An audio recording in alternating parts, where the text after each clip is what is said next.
നമ്മളിൽ പലരും ഞാൻ മലപ്പുറം ജില്ലക്കാരനാണ്, നീ കോഴിക്കോട് ജില്ലക്കാരനാണ്, മറ്റവൻ കാസർഗോഡാണ്, മറ്റവൻ കണ്ണൂരാണ് എന്നൊക്കെ പറഞ്ഞ് നമ്മളൊക്കെ വ്യത്യസ്ത പോക്കറ്റുകളിലുള്ള ആളുകളായിട്ട് സ്വയം നമ്മൾ വിശേഷിപ്പിക്കുകയും ചിത്രീകരിക്കുകയൊക്കെ ചെയ്യാറുണ്ട്. എന്നാൽ ഇതിൻ്റെയൊക്കെ ഒരു ചരിത്രം പരിശോധിച്ച് കഴിഞ്ഞാൽ വളരെ വിചിത്രമാണ്. കാരണം ഈ പറഞ്ഞ ഭൂവിഭാഗങ്ങളെല്ലാം മലബാർ എന്ന ഒറ്റ ജില്ലയായിരുന്നു. ഇപ്പോഴുള്ള കാഞ്ഞങ്ങാട് മുതൽ നാട്ടിക വരെയുള്ള വിപുലമായ പ്രദേശങ്ങൾ, അതിനകത്ത് ചിറക്കൽ താലൂക്കുണ്ട്, കുറുമ്പ്രനാട് താലൂക്കുണ്ട്, കോട്ടയം താലൂക്കുണ്ട്, കോഴിക്കോട് താലൂക്കുണ്ട്, വയനാട് താലൂക്കുണ്ട്, ഏറനാട് താലൂക്ക്, വള്ളുവനാട്, പാലക്കാട്, പൊന്നാനി, അതുപോലെ തന്നെ ഫോർട്ട് കൊച്ചി, ഇത്രയും താലൂക്കുകൾ അടങ്ങിയതായിരുന്നു മലബാർ ജില്ല.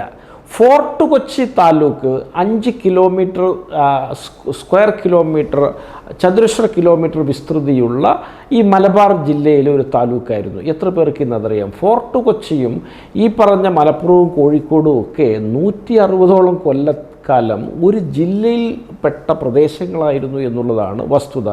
ലക്ഷദ്വീപ് കോഴിക്കോട് താലൂക്കിൻ്റെ ഭാഗമായിരുന്നു. ഈ ലക്ഷദ്വീപുകാരും നമ്മളുമൊക്കെ, ഞാൻ മലപ്പുറം ജില്ലയിൽ ജീവിക്കുന്ന ഒരാളാണ്, ഒരേ ജില്ലക്കാരായിട്ട് 160 കൊല്ലം കഴിഞ്ഞ ആളുകളാണ്. ഇന്നൊക്കെ എത്ര വിദൂരത്തായിരിക്കുന്നു എന്നുള്ളത് ഓർക്കുമ്പോൾ വലിയ വിസ്മയമുണ്ട്. ഇതൊക്കെ ചരിത്രത്തിൽ പരസ്പരം ബന്ധിതമായ പ്രദേശങ്ങളായിരുന്നു.